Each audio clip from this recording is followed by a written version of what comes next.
I am your host, Dan Cluche, and this is part five of our energy series, looking at a little more depth on coal.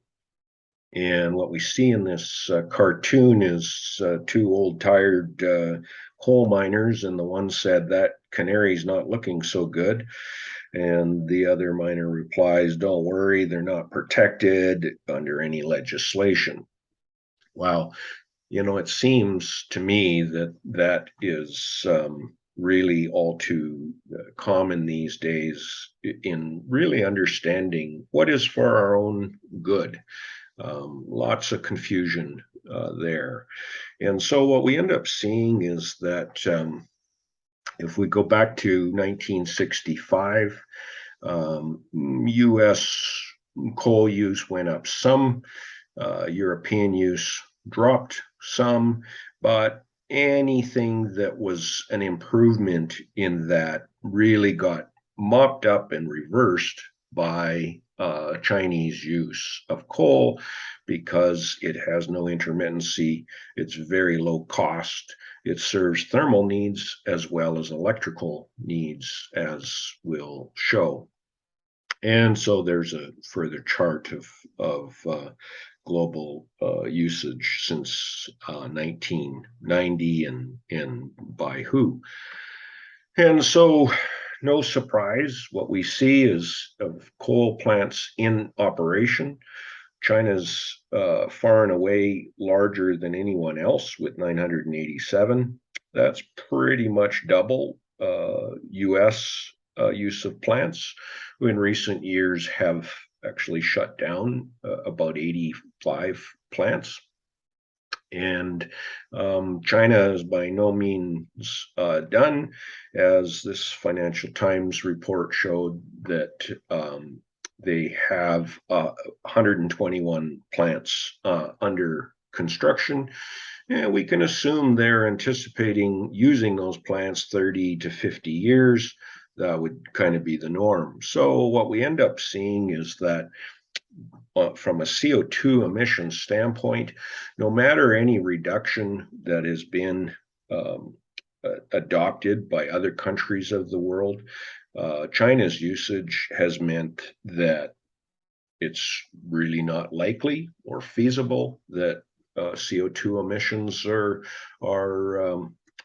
moving all that substantially, and that's despite in 10 years the U.S. going from 589 coal-fired plants in electricity to 504. But what we've also seen in recent years and days is with the sanctions that have been placed on Russian gas, we ended up seeing a worldwide energy shortage, and that reduction of Russian gas is about 31% of Europe's gas. And so we've seen surging coal, gas, and oil prices in recent months. We've seen the UK fire up coal plants. We've seen China heading in the opposite direction, while there's still an ongoing effort to reduce further U.S. Coal use.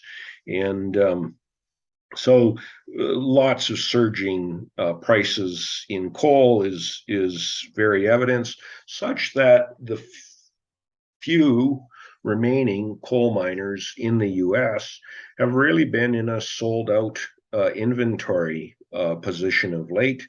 I saw a recent report of a Australian coal miner whose net profits in recent months have been up just over 1,000%, and so there's something of a stock darling. So we see really Old King Coal is back in action despite all this legislation and so forth.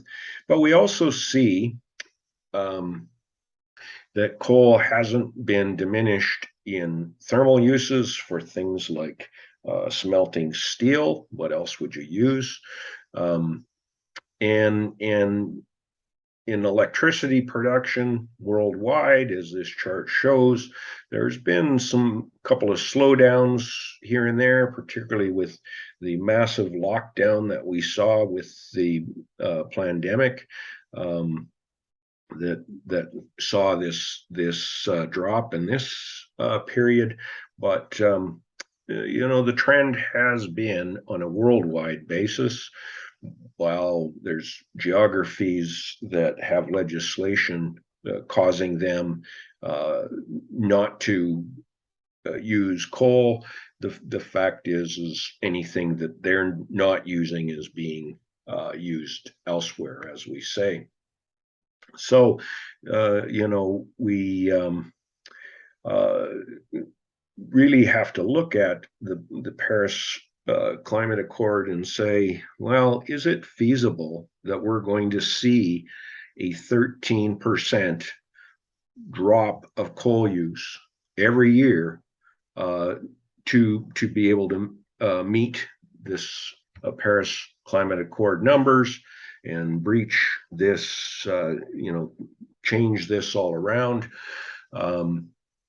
when China's only wrapping up the number of plants that it's building? Doesn't look like it's really in the cards, does it? And so we really need to understand that as we're thinking about these things. And we could have gone into some detail with the fact that coal reserves, like all reserves, are not nearly as abundant as some would like to have people think. Big surprise, we've mined the best coal some time ago. There's coal left, but it is not at the high energy BTU levels or readily available high BTU levels as it had been. And so, there will be changes forced on us by that. And so we'll graduate from fossil fuels into nuclear with our next segment.